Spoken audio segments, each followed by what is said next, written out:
Russian view of world news on the latest news channel. Watch the video to the end and subscribe. Further, only more interesting. Trump launched a divorce with the Paris Global Warming Agreement. Agreements were reached only 3.5 years ago. President Donald Trump continues to act on the principle man said, man did. Here he promised, having won the presidential election, that he would withdraw the signature of his predecessor Obama under the Paris Agreement. And he did. The United States formally filed an application to withdraw from these agreements, signed in April 2016 by almost all countries in the world in order to combat global warming. Trump may not fulfill all his promises, for example, due to the opposition of the Congress, as happened with his determination to build a wall of migrants on the border with Mexico, but at least he is trying. But with the Paris Agreement he had to take it easy. As soon as November 4 began accepting applications for withdrawal from these agreements, Trump did not hesitate a day, and immediately ordered the State Department to send a corresponding application to the Union. What the Foreign Ministry headed by Mike Pompeo did right there. To sweeten the pill, US diplomats promised that the United States would continue to research green energy and continue to use renewable energy sources.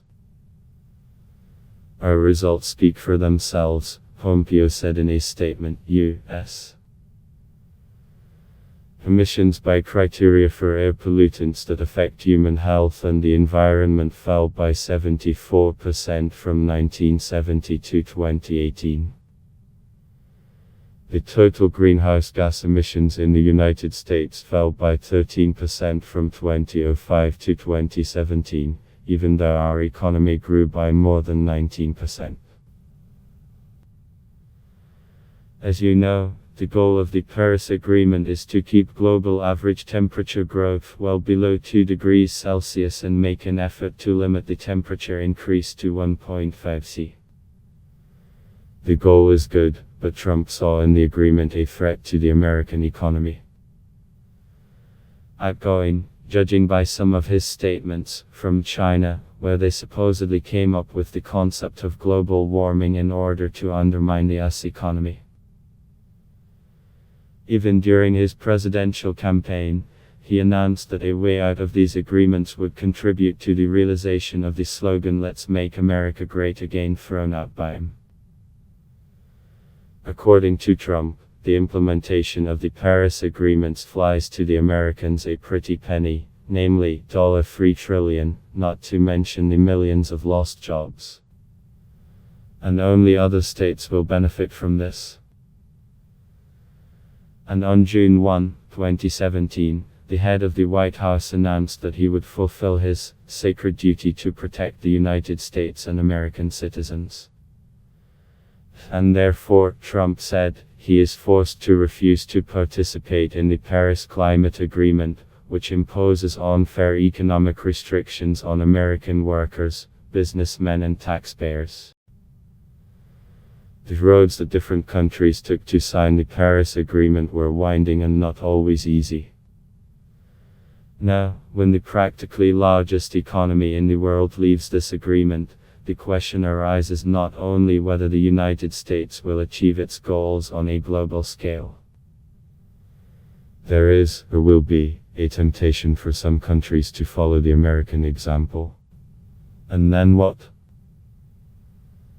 To start all over again.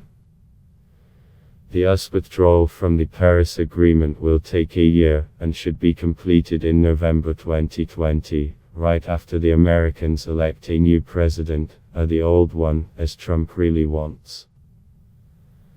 And here comes the idea that the road is a spoon for dinner. Of course, Trump is showing consistency in delivering on his promises.